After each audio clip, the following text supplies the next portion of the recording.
First and foremost, my name is Okin Ojara. I'm a member of parliament representing the people of Chua West in Kitgum district.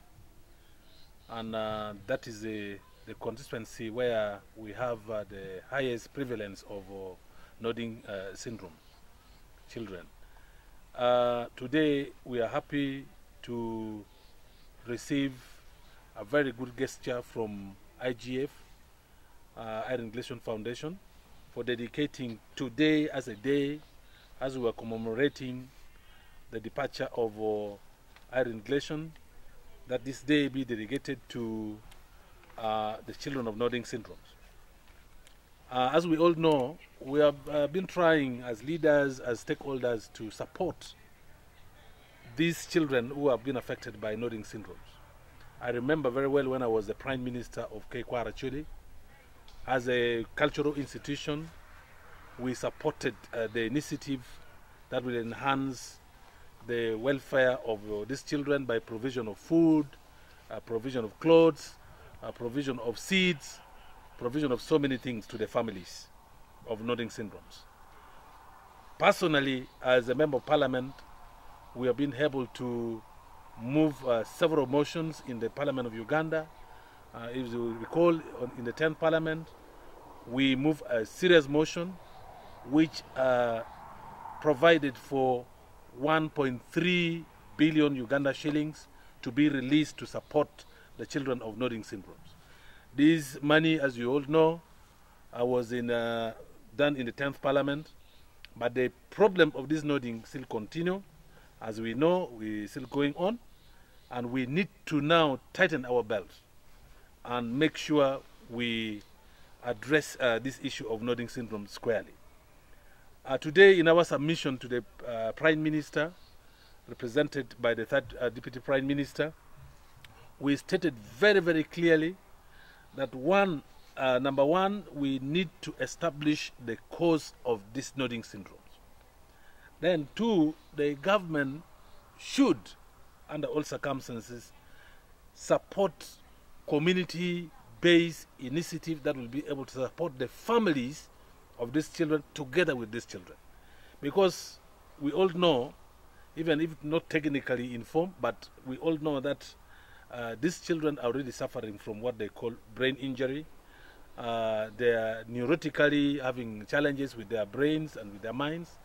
Therefore, we need to take them the way they are and support them the way they are and make sure we provide for them the way they are.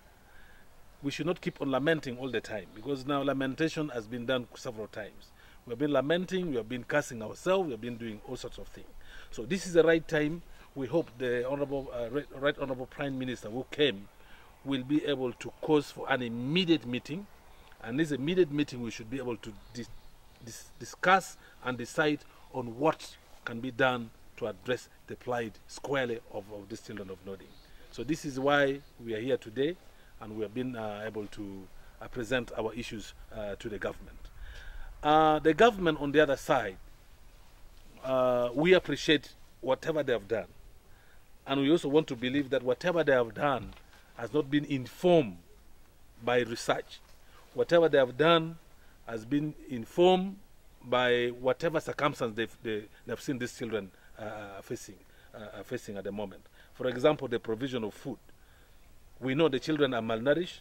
We know these children need food, and the government has been providing some food. Provision of medicine. We know these children need medicine. The government has been providing medicine. But that intervention is not enough. We need a more comprehensive and a more sustainable intervention to address the plight of these children squarely. For example, if these children are suffering from their brain, the brain is infected, the brain is injured, what kind of intervention can we do to address the brain that is injured? We need to specifically be able to identify that.